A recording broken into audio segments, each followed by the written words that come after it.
প্রিয় বন্ধুরা, আসসালামু আলাইকুম।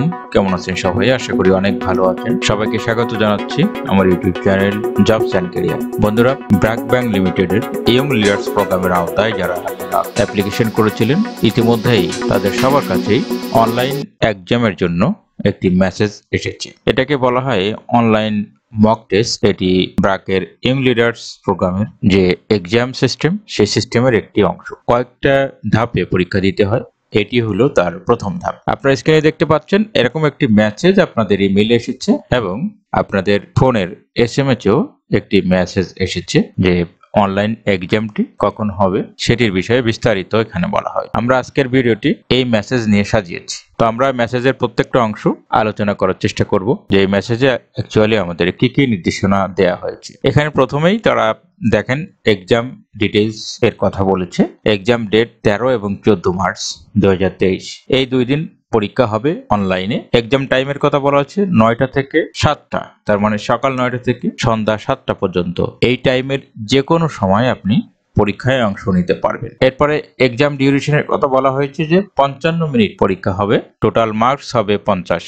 Model of exam MCQ base online exam with no negative marking. MCQ পরীক্ষা হবে এবং এখানে কোনো নেগেটিভ মার্কিং থাকবে না। এরপরে আসেন অন্যান্য যে বিষয়গুলো তারা বলেছে যে আপনার পরীক্ষা দেওয়ার জন্য কি কি প্রয়োজন হবে। বলা হয়েছে ইন্টারনেট ব্রাউজার, তার মানে কোন ব্রাউজারে আপনি পরীক্ষা দিবেন সেটির কথা উল্লেখ করে দেওয়া হয়েছে। বলা হয়েছে যে গুগল ক্রোম 31+ অথবা Firefox 31 to participate in the exam. তার মানে গুগল ক্রোম ব্যবহার করতে হবে আপনাকে অথবা ফায়ারফক্স ব্যবহার করতে হবে। আমি যে ব্রাউজার দিয়ে আপনাদেরকে এই ডেমোটি দেখাচ্ছি সেটি কিন্তু ফায়ারফক্সেই আছে। ফায়ারফক্সের লেটেস্ট ভার্সনটি আপনারা ইউজ করবেন, তাহলে কিন্তু আপনাদের যাদের ল্যাপটপ বা কম্পিউটারে আছে আপনারা একটু এটি আপডেট দিয়ে নেবেন ক্রোম অথবা ফায়ারফক্স, তাহলেই লেটেস্ট ভার্সনটি আপডেট হয়ে যাবে। এটা নিয়ে আপনার বাড়তি কোনো চাপ থাকবে না। এরপরে এক্সামের লিংকের কথা বলেছি যে এখানে আপনার এক্সামের লিংক প্রোভাইড করা হবে আপনাকে 12ই মার্চ। তার মানে আপনি এসএমএস এবং ইমেইলের মাধ্যমে এই লিংকটি পেয়ে যাবেন। Just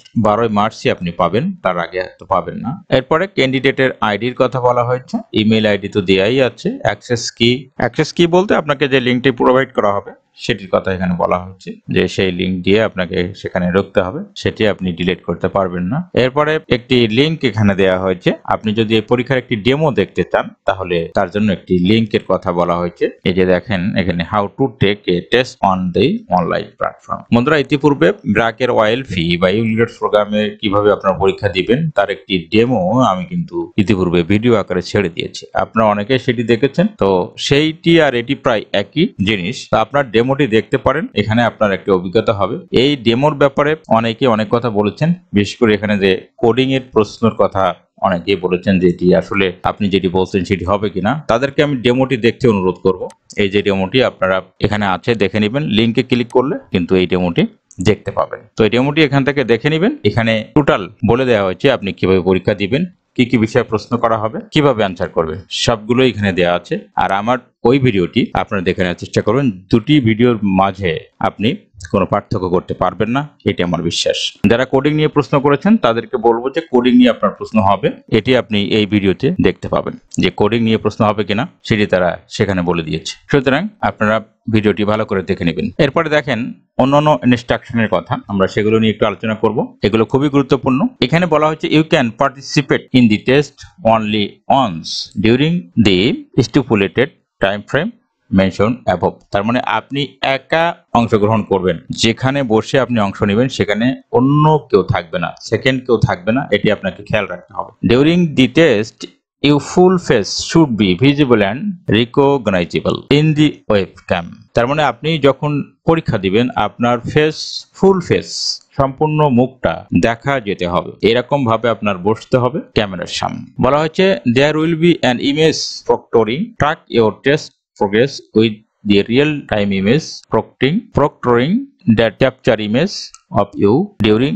the test। তার মানে বলা হয়েছে আপনি যখন এক্সাম দিবেন তখন কিন্তু মাঝে মাঝে তারা ইমেজ, আপনার যে অনলাইন টেস্টের যে ইমেজ সেটি ক্যাপচার, সেটি তারা বলেছে। এন্ড উইন্ডো প্রক্টরিং, বলা হচ্ছে উইন্ডো প্রক্টরিং এটিও থাকবে। তার মানে আপনার নিজের ইমেজ যেটি আপনি দিবেন ওয়েবক্যামে বসে সেটি তো ক্যাপচার করবেই, আপনার যে উইন্ডোজ সেটিও কিন্তু ক্যাপচার করবে। তার মানে আপনি এখানে স্ক্রিন রেকর্ডিংও কিন্তু করতে পারছেন না। এরপরে এখানে বলা হয়েছে যে আপনি পরীক্ষা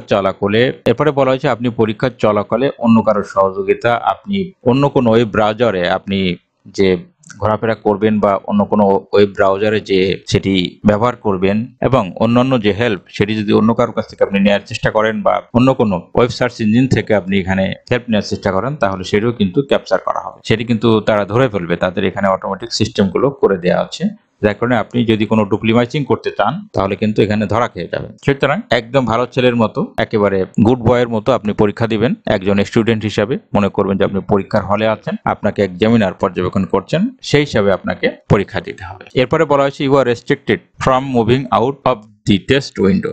যেখানে আপনার পরীক্ষা হবে সেই উইন্ডো থেকে, সেই জায়গা থেকে আপনি অন্য কোথাও কিন্তু যেতে পারবেন না। ওই 55 মিনিট কোথাও যেতে পারবেন না, ওই পেজেই আপনাকে থাকতে হবে। এরপরে বলা হয়েছে the test will be immediately terminated for image or window violation. তার মানে এই সমস্ত কাজ যদি আপনি করেন যেগুলো এই মেসেজে বলা হয়েছে, এর বিপরীত কোনো কিছু যদি করেন তাহলে কিন্তু আপনার এই এক্সাম বাতিল হবে, সেটি তারা বলেছে। এরপরে 4 নম্বরে বলেছে mobile phone is not compatible for the test. তার মানে আপনি মোবাইল ফোনে এই পরীক্ষাটি দিতে পারবেন না। এর জন্য আপনার প্রয়োজন হবে একটি ডেস্কটপ অথবা laptop with webcam option is recommended. তার মানে ডেস্কটপ অথবা ল্যাপটপ আপনাকে ইউজ করতে হবে এবং তারা ওয়েব ক্যামেরার একটি রিকমেন্ডেশন করেছে। এটি ম্যান্ডেটরি নয়, কারণ ল্যাপটপে যে ওয়েব ক্যামেরা থাকে সেটি দিয়েও কিন্তু আপনি এই পরীক্ষাটি চালিয়ে নিতে পারবেন। যদি ওয়েবক্যাম কারোর থেকে থাকে তাহলে ওয়েবক্যামটা আপনারা ব্যবহার করবেন, আপনার ফেসটা স্পষ্ট দেখা যাবে। তবে ল্যাপটপে যে ওয়েব ক্যামেরা আছে সেটি দিয়েও কিন্তু আপনারা চালিয়ে নিতে পারবেন। বন্ধুরা, এরপরে বলা হয়েছে built in calculator feature will be available during the exam। এখানে এক্সাম চলাকালে আপনি একটি ক্যালকুলেটর সুবিধা পাবেন, যেটি তাদের ক্রিয়েট করা। এটি আপনি নিজে কোনো ক্যালকুলেটর নিতে পারবেন না, আপনার অটোমেটিক্যালি একটি ফিচার আপনি পাবেন যেখানে হয়তো আপনি কিছু ক্যালকুলেটর কাজ করতে পারবেন। এরপরে the following hardware software and network specification are required for the test। তার মানে কিছু রিকোয়ার্ড তারা দিয়েছে যে ডেস্কটপ এবং ল্যাপটপ ওয়েব ক্যামেরা কোন ফিগারের হবে সেটির জন্য আপনাকে একটু খেয়াল করতে হবে। এখানে সিপিইউ, তার মানে আপনি যে পিসি বা ল্যাপটপ ইউজ করবেন সেটির সিপিইউ হবে ইন্টেল ডুয়েল কোরি 2 অথবা তার সমমানের বা তার উপরে। তার মানে মিনিমাম ডুয়েল কোরি ল্যাপটপ অথবা ডেস্কটপ হতে হবে। আমাদের দেশে অ্যাসুস বা এসপি বা দোয়েল যাই বলেন না কেন, এগুলোতে লেটেস্ট সর্বনিম্ন যে ভার্সন আছে সেগুলো 2 গিগাহার্টজের নিচে হয় না। সাধারণত 2 গিগাহার্টজের নিচে আপনি এগুলো পাবেন না। আমরা সচরাচর যেগুলো ব্যবহার করি সেগুলো মিনিমাম 2 গিগাহার্টজেরই হয়। এই জন্য ল্যাপটপ যাদের আছে বা ডেস্কটপ যাদের আছে সেটা দিয়েই হয়ে যাবে আশা করি। 2 গিগাহার্টজের ডুয়েল কোরি পিসি যদি আপনার থাকে তাহলে আপনি কিন্তু এখানে অংশগ্রহণ করতে পারবেন। এরপরে এর র্যাম হতে হবে 4GB র্যামের ডুয়েল কোরি পিসি আপনার থাকতে হবে। এরপরে স্ক্রিন রেজুলেশন যেটি, সেটির কথা বলা হয়েছে যে মনিটরের যে রেজুলেশন সেটি হতে হবে 1024x768। এটি তারা এখানে রিকমেন্ডেশন করেছে। তবে আমাদের দেশে যে ল্যাপটপ গুলো আছে বা মনিটর গুলো আছে এগুলোতে সাধারণত 1024x768 এই রেজুলেশনের মনিটর গুলোই বেশি। ছোট রেজুলেশন বা মনিটর ছোট এগুলো ইউজ না করাই ভালো। এরপরে রেজুলেশন মিনিমাম 1 MP রেজুলেশন থাকতে হবে ওয়েব ক্যামেরায়। ওয়েব ক্যামেরার ক্ষেত্রে বলা হয়েছে যে রেজুলেশন মিনিমাম 1 MP। আমাদের যে ল্যাপটপ ডুয়েল কোরি মনিটর বা ডুয়েল কোরি পিসির যে ওয়েব ক্যাম সেটি কিন্তু 1 MP এর। এখানে আপনি এটা দিয়েও কিন্তু পরীক্ষা দিতে পারবেন। ল্যাপটপে যে ওয়েব ক্যামেরা আছে সেটি দিয়ে আপনি কিন্তু খুব সুন্দরভাবে এই পরীক্ষাটি দিতে পারবেন। যদি কারোর ওয়েব ক্যামেরা থেকে থাকে তাহলে সেটি আপনি ইউজ করতে পারেন, যাদের নেই তাদের জন্য এটি ঠিক আছে। এটি নিয়ে এক্সট্রা টেনশনের কিছুই নেই, জাস্ট আপনি পরীক্ষা দিবেন ওই ল্যাপটপের ক্যামেরা দিয়েই আপনার কিন্তু পরীক্ষা দেওয়া হয়ে যাবে। আপনার আবার এটা চিন্তা করার দরকার নেই যে ওয়েব ক্যামেরা কেন লাগবে, কোথায় পাবো, এটি নিয়ে আপনার এক্সট্রা টেনশনের কিছুই নেই। যে ল্যাপটপে আপনার ক্যামেরা আছে ওয়েব ক্যামেরা ওই ল্যাপটপ দিয়েই আপনি পরীক্ষা দিবেন। এরপরে ইন্টারনেটের ব্যান্ডউইথের কথা বলেছে, কমপক্ষে 1 Mbps স্পিড আপনার লাগবে। এটি খুবই গুরুত্বপূর্ণ, কারণ পরীক্ষা চলাকালে যদি কোনো ডিস্টার্ব হয়ে যায় তাহলে কিন্তু আপনি পরীক্ষা দিতে পারবেন না বা পরীক্ষা থেকে আপনি ছিটকে যাবেন। এই জন্য ইন্টারনেট কানেকশনটি আপনি ঠিক রাখবেন। সেটি ঠিক না থাকলে আপনার পরীক্ষা কিন্তু দেওয়া হবে না বা আপনি পরীক্ষা থেকে ব্যান্ড হয়ে যাবেন। এই জন্য একটি কাজ করতে পারেন, একটি ওয়াইফাই কানেকশনেই পরীক্ষা দিবেন এবং অন্যটি আপনার মোবাইলের ডাটা কিনে রাখবেন। 3 থেকে 4 জিবি ডাটা কিনে রাখবেন এবং মোবাইলে হটস্পট দিয়ে ল্যাপটপে কানেকশন দিয়ে রাখবেন। তাহলে দুটো নেট আপনার কানেক্টেড থাকবে। আপনি ওয়াইফাই দিয়েই পরীক্ষা স্টার্ট করবেন।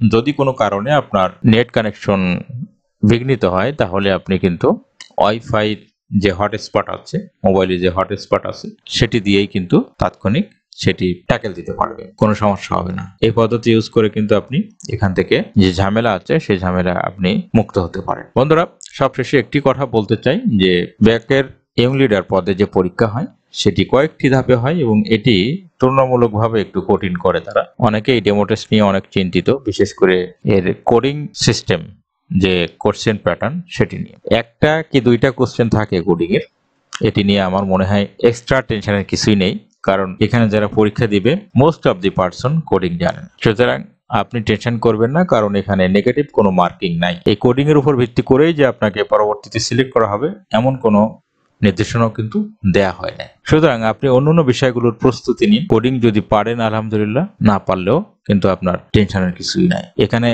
কোডিং সবাই পারে না, এটি অন্য একটি প্রোগ্রাম। সুতরাং চেষ্টা করুন, যদি পেরে যান সেটি তো আপনার জন্য ভালোই হলো, আর না পারলেও অতিরিক্ত টেনশন না করে অন্যান্য বিষয়গুলোর প্রস্তুতি নেন। Basic math, English, analytical ability, এই বিষয়গুলোর উপর বেশি গুরুত্ব দিন, তাহলে আপনি দেখবেন ভালো করবেন। তো সবার জন্য শুভকামনা, সবাই ভালো থাকবেন, সুস্থ থাকবেন। আল্লাহ হাফেজ।